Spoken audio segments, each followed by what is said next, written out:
তথ্য যোগাযোগ প্রযুক্তি অধিদপ্তরের 497টি পদে বিশাল নিয়োগ বিজ্ঞপ্তি প্রকাশিত হয়েছে। তো চাকরি প্রার্থী ভাই বোনেদের জন্য কিন্তু খুবই একটি সুসংবাদ।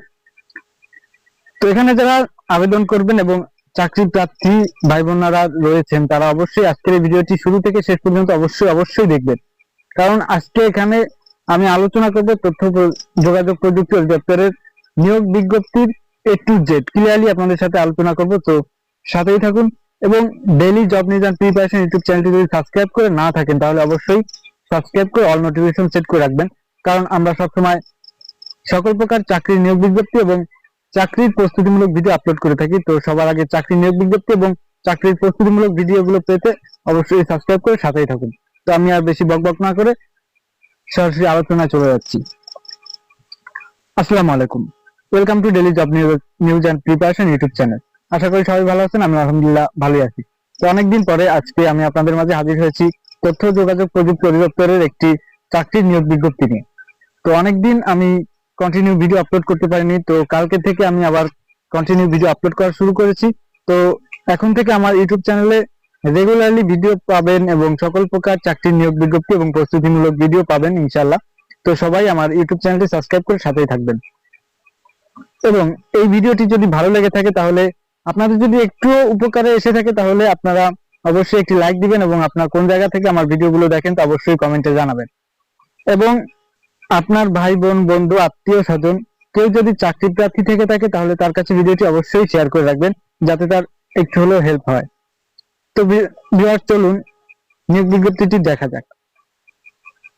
তারিখ 14 আগস্ট 2025। নিয়োগ বিজ্ঞপ্তি তথ্য ও যোগাযোগ প্রযুক্তি বিভাগের আওতাধীন তথ্য যোগাযোগ প্রযুক্তি অধিদপ্তরের রাজস্ব খাতভুক্ত নিম্নোক্ত পদে অস্থায়ীভাবে সরাসরি নিয়োগের লক্ষ্যে পদের পার্শ্বে বর্ণিত শর্তে প্রকৃত বাংলাদেশী নাগরিকদের নিকট থেকে অনলাইনে https:/doict.teletalk.com.bd ওয়েবসাইটে আবেদনপত্র আহ্বান করা যাচ্ছে। তো ভিউয়ার্স এটা কিন্তু সম্পূর্ণ একটি সরকারি চাকরি এবং রাজস্ব খাতের আওতাভুক্ত। এখানে প্রথমে আছে পদের নামক বেতন স্কেল, জাতীয় বেতন স্কেল 2015 অনুযায়ী পদের সংখ্যা, শূন্য পদের সংখ্যা এবং শিক্ষাগত যোগ্যতা এবং যে সকল জেলার প্রার্থীরা আবেদন করতে পারবেন। এক নম্বরে আছে অফিস সহায়ক 20তম গ্রেড, বেতন স্কেল 8,250 থেকে 20,010 টাকা, শূন্য পদের সংখ্যা 497টি।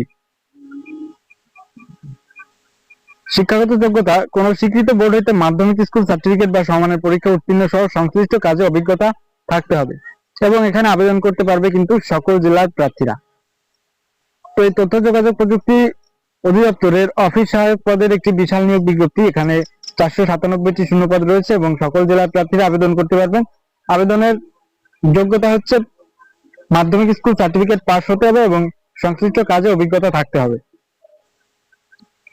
এই হচ্ছে পদবিন্যাস এবং এখানে আবেদন করার জন্য কিছু যোগ্যতা এবং অভিজ্ঞতার প্রয়োজন রয়েছে এবং এখানে আবেদন করার জন্য কিছু শর্তাবলী পূরণ করতে হবে। তো এখানে কি কি শর্তাবলী রয়েছে সেগুলো আমরা এখন একটু দেখে নিব। তো অবশ্যই ভিডিওটি ধৈর্য সহকারে মনোযোগ দিয়ে একটু স্কিপ না করে সম্পূর্ণ ভিডিওটি দেখার জন্য অনুরোধ করলাম।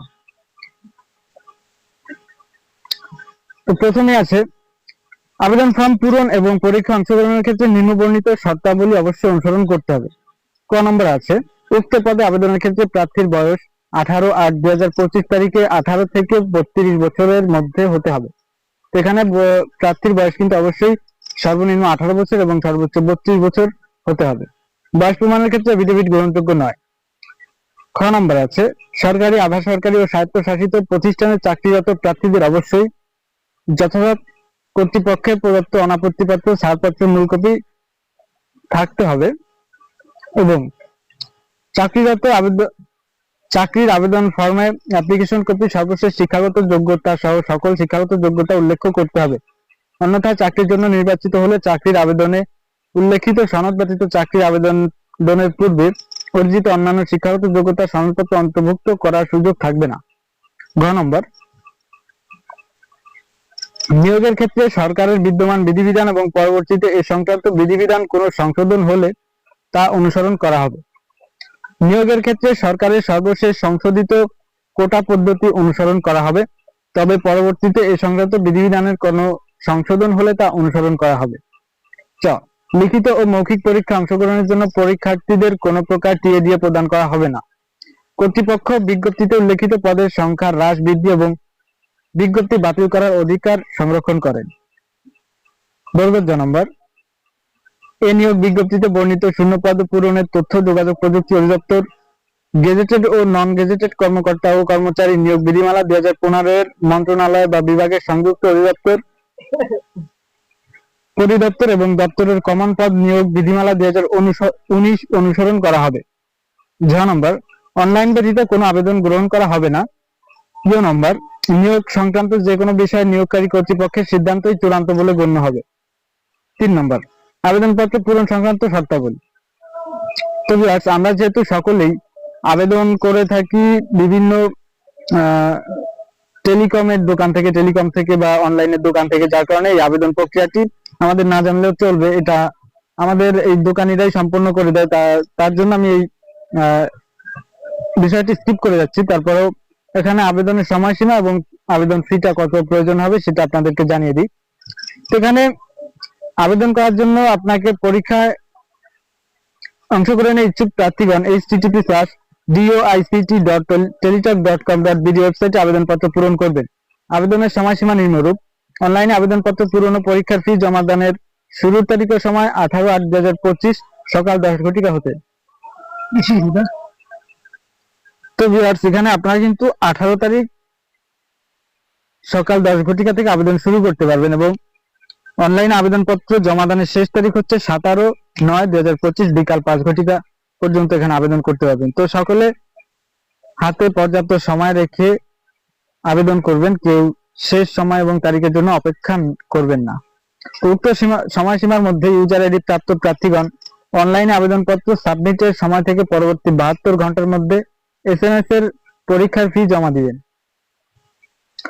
অনলাইন আবেদনপত্রে প্রার্থী তার রঙিন ছবি দৈর্ঘ্য 300 গুণ প্রস্থ 300 পিক্সেল এবং স্বাক্ষর দৈর্ঘ্য 300 গুণ 80 পিক্সেল স্ক্যান করে নির্ধারিত স্থানে আপলোড করবেন। ছবির সাইজ সর্বোচ্চ 80 কেবি এবং স্বাক্ষরের সাইজ সর্বোচ্চ 60 কেবি এর মধ্যে হতে হবে।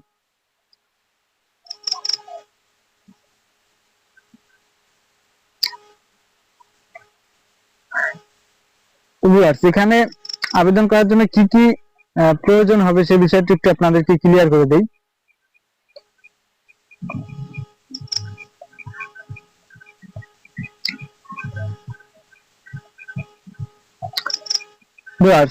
প্রবেশপত্র প্রাপ্তির বিষয়টি http://doict.teletalk.com.bd ওয়েবসাইটে অথবা তথ্য যোগাযোগ প্রযুক্তি অধিদপ্তর ওয়েবসাইট www.doict.gov.bd অথবা তথ্য যোগাযোগ প্রযুক্তি বিভাগের ওয়েবসাইট www.ict.gov.bd এ প্রার্থীর মোবাইল ফোনে এসএমএস এর মাধ্যমে শুধু যোগ্য প্রার্থীদেরকে যথাসময়ে জানানো হবে। অনলাইনে আবেদনপত্রে প্রার্থীর প্রদত্ত মোবাইল ফোনে পরীক্ষা সংক্রান্ত যাবতীয় যোগাযোগ সম্পন্ন করা হবে বিধায় উক্ত নম্বরটি সার্বক্ষণিক সচল রাখা, সংশ্লিষ্ট এসএমএস পড়া এবং প্রাপ্ত নির্দেশনা তাৎক্ষণিকভাবে অনুসরণ করা বাঞ্ছনীয়। 6 নম্বর, এসএমএস এ প্রেরিত ইউজার আইডি এবং পাসওয়ার্ড ব্যবহার করে পরবর্তীতে রোল নম্বর, পদের নাম, ছবি, পরীক্ষার তারিখ, সময় ও পরীক্ষার কেন্দ্রের নাম ইত্যাদি তথ্য সংবলিত প্রবেশপত্র প্রার্থী ডাউনলোড পূর্বক প্রিন্ট রঙিন করে নেবেন। প্রার্থী এই প্রবেশপত্রটি লিখিত পরীক্ষা অংশগ্রহণের সময় এবং উত্তীর্ণ হলে মৌখিক পরীক্ষার সময় অবশ্যই প্রদর্শন করবেন। বর্গজ নম্বর, শুধু টেলিটক প্রিপেইড মোবাইল ফোন থেকে প্রার্থীগণ নিম্নবর্ণিত এসএমএস পদ্ধতি অনুসরণ করে নিজ নিজ ইউজার আইডি এবং পাসওয়ার্ড পুনরুদ্ধার করতে পারবেন। ইউজার আইডি জানা থাকলে DOICT space help space user ID space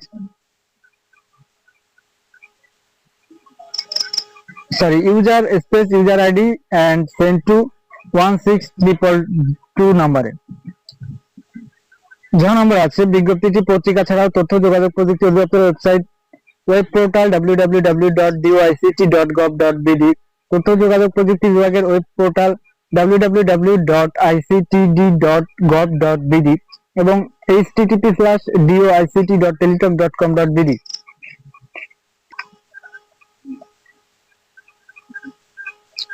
অথবা QR scan QR code scan করে আপনারা এখানে এই জব পোর্টালের জব নিউজটা দেখতে পারেন এবং http:/alljobs.teletalk.com.bd ডিওআইসিটি ওয়েবসাইটে সরাসরি প্রবেশ করেও পাওয়া যাবে। নিয়োগ পরীক্ষার তারিখ, সময়, অন্যান্য তথ্য www.doict.gov.bd ওয়েবসাইটে প্রকাশ করা হবে এবং এসএমএস এর মাধ্যমে জানিয়ে দেওয়া হবে। এই নম্বর, অনলাইনে আবেদন করতে কোনো সমস্যা হলে টেলিটক নাম্বার থেকে 121 নম্বর অথবা alljobs.query@teletalk.com.bd ইমেইলে যোগাযোগ করা যাবে। এছাড়া টেলিটকের জব পোর্টাল এর ফেসবুক পেজ https://www.facebook.com/alljobs/sbd-teletalk এই মেসেজের মাধ্যমে যোগাযোগ করা যাবে। মেইল মেসেজের subject, organization name, DoICT, post name, application user ID এবং কন্ট্যাক্ট নাম্বার অবশ্যই উল্লেখ করতে হবে। 2 নম্বর, এখানে একটি ডিক্লারেশন আছে। ডিক্লারেশনটি হচ্ছে, প্রার্থীকে আবেদনপত্রের ডিক্লারেশন অংশে এই মর্মে ঘোষণা দিতে হবে যে প্রার্থী কর্তৃক আবেদনপত্রে প্রদত্ত সকল তথ্য সঠিক এবং সত্য। প্রদত্ত তথ্য অসত্য বা মিথ্যা প্রমাণিত হলে অথবা কোনো অযোগ্যতা ধরা পড়লে বা কোনো প্রতারণা বা দুর্নীতির আশ্রয় গ্রহণ কিংবা পরীক্ষায় নকল বা অসৎ উপায় অবলম্বন করা হলে পরীক্ষার পূর্বে বা পরে এমনকি নিয়োগের যে কোনো পর্যায়ে প্রার্থিতা বাতিল করা হবে এবং সংশ্লিষ্ট প্রার্থীর বিরুদ্ধে আইনগত ব্যবস্থা গ্রহণ করা যাবে। 4 নম্বর, জাতীয়তা। প্রার্থীকে অবশ্যই বাংলাদেশের প্রকৃত নাগরিক হতে হবে। সরকারের পূর্বানুমতি ব্যতি রেখে কোনো প্রার্থী কোনো বিদেশি নাগরিককে বিবাহ করে থাকলে বা বিবাহ করার জন্য প্রতিজ্ঞাবদ্ধ হলে তিনি আবেদন করার জন্য অযোগ্য বলে বিবেচিত হবেন।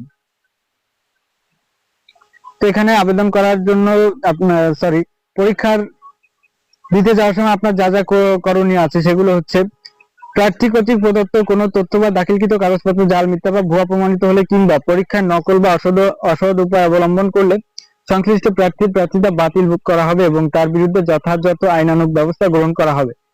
ভুল তথ্য, জাল কাগজপত্র প্রদর্শিত হলে পরীক্ষা উত্তীর্ণ যে কোনো প্রার্থীর প্রার্থিতা বাতিল করার ক্ষমতা কর্তৃপক্ষ সংরক্ষণ করেন এবং মৌখিক পরীক্ষার সময় নিম্নবর্ণিত কাগজপত্রের মূল কপি প্রদর্শন পূর্বক প্রতিটির একটি করে সত্যায়িত ফটোকপি প্রথম শ্রেণীর গেজেটেড কর্মকর্তা কর্তৃক সত্যায়িত দাখিল করতে হবে। তো কাগজপত্রগুলো হচ্ছে, সদ্য তোলা রঙিন 2 কপি পাসপোর্ট সাইজের সত্যায়িত ছবি। খ, প্রার্থী সকল শিক্ষাগত যোগ্যতা সনদপত্র, অভিজ্ঞতা সনদপত্র সহ।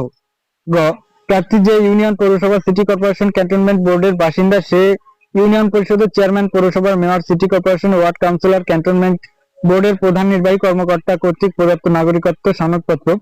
ঘ, মুক্তিযোদ্ধা, শহীদ মুক্তিযোদ্ধা, বীরাঙ্গনার সন্তান হিসেবে আবেদনকারী প্রার্থীকে পিতামাতা মুক্তিযোদ্ধা বীরাঙ্গনা সনদের সত্যায়িত কপি জমা দিতে হবে। এক্ষেত্রে সনদ হিসেবে নির্মিত যে কোনো একটি গ্রহণযোগ্য বিবেচিত হবে। মুক্তিযুদ্ধ বিষয়ক মন্ত্রণালয় কর্তৃক জারিকৃত 26/2/2002 তারিখে মুবিম সনদ 1 এর প্রজ্ঞাপন 1/2002 এর 2 নং প্রজ্ঞাপন অনুযায়ী মুক্তিযুদ্ধ বিষয়ক মন্ত্রণালয়ের ইস্যুকৃত পিতামাতা মুক্তিযোদ্ধা বীরাঙ্গনা সনদ অথবা মুক্তিযুদ্ধ বিষয়ক মন্ত্রণালয়ের 1/2/2009 তারিখে মুবিম সনদ 1 প্রজ্ঞাপন 3 31/2/104 নং প্রজ্ঞাপন অনুযায়ী 1997 থেকে 2001 সাল পর্যন্ত সরকার প্রধান কর্তৃক প্রতি স্বাক্ষরিত এবং মুক্তিযোদ্ধা সংসদ কর্তৃক ইস্যুকৃত পিতামাতার মুক্তিযোদ্ধা সনদ। এবং নম্বর আছে, শারীরিক প্রতিবন্ধী কোটায় প্রার্থীদের সমাজসেবা অধিদপ্তরাধীন জেলা সমাজসেবা কার্যালয়, উপজেলা সমাজসেবা কার্যালয়, শহর সমাজসেবা কার্যালয় কর্তৃক প্রদত্ত পরিচয়পত্র, আইডি কার্ড এবং তৃতীয় লিঙ্গের প্রার্থীদের ক্ষেত্রে সংশ্লিষ্ট জেলার সিভিল সার্জন কর্তৃক প্রদত্ত সনদের সত্যায়িত কপি দাখিল করতে হবে। 6 নম্বর, ক্ষুদ্র নৃগোষ্ঠী সম্প্রদায়ভুক্ত প্রার্থীদের ক্ষেত্রে সংশ্লিষ্ট জেলা প্রশাসক কর্তৃক প্রদত্ত সনদপত্র দাখিল করতে হবে। 6, কোন প্রার্থী বিদেশ হতে তার অর্জিত কোনো ডিগ্রিকে উল্লিখিত পদের পাশে বর্ণিত কোনো শিক্ষাগত যোগ্যতা সমানের বলে দাবি করলে তাকে সে মর্মে সংশ্লিষ্ট ইকুইভ্যালেন্স কমিটি কর্তৃক প্রদত্ত ইকুইভ্যালেন্স সনদের মূল কপি এবং সত্যায়িত কপি মৌখিক পরীক্ষার সময় অবশ্যই দাখিল করতে হবে। ইউনিয়ন পরিষদের চেয়ারম্যান, পৌরসভা, মেয়র, সিটি কর্পোরেশনের ওয়ার্ড কাউন্সিলর প্রথম শ্রেণীর গেজেটেড কর্মকর্তা কর্তৃক প্রদত্ত চারিত্রিক সনদপত্র। ঝ নম্বর, জাতীয় পরিচয়পত্র অথবা জন্ম সনদ প্রযোজ্য ক্ষেত্রে এবং সত্যায়িত অনুলিপি। এ নম্বর, অনলাইনে পূরণকৃত আবেদনপত্রের কপি, অ্যাপ্লিকেশন কপি এবং প্রবেশপত্রের কপি। 6 নম্বর, অনলাইনে পূরণকৃত মুক্তিযোদ্ধা, শহীদ মুক্তিযোদ্ধা ও বীরাঙ্গনার সন্তান, ক্ষুদ্র নৃগোষ্ঠী, শারীরিক প্রতিবন্ধী, তৃতীয় লিঙ্গের কোটায় প্রার্থিতা দাবি না করলে পরবর্তীতে নতুন করে কোনো কোটায় প্রার্থিতা দাবি গ্রহণযোগ্য হবে না। 7. লিখিত ও মৌখিক পরীক্ষার সময়সূচি www.doict.gov.bd এবং www.ictd.gov.bd ওয়েবসাইটে প্রকাশ করা হবে। মৌখিক পরীক্ষার জন্য আলাদাভাবে কোনো প্রবেশপত্র, সাক্ষাৎকারপত্র প্রেরণ করা হবে না। লিখিত পরীক্ষার প্রবেশপত্রই মৌখিক পরীক্ষার প্রবেশপত্র হিসেবে গণ্য হবে। 8. উপরে উল্লেখ করা হয়নি এমন যে কোনো বিষয়ে সরকার কর্তৃক জারিকৃত সর্বশেষ বিধিবিধান প্রযোজ্য হবে।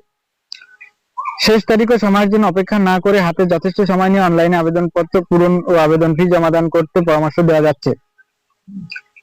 ASM লোকমান অতিরিক্ত মহাপরিচালক, অতিরিক্ত দায়িত্ব ও সভাপতি, বিভাগীয় নিয়োগ প্রধান কমিটি, তথ্য যোগাযোগ প্রযুক্তি অধিদপ্তর।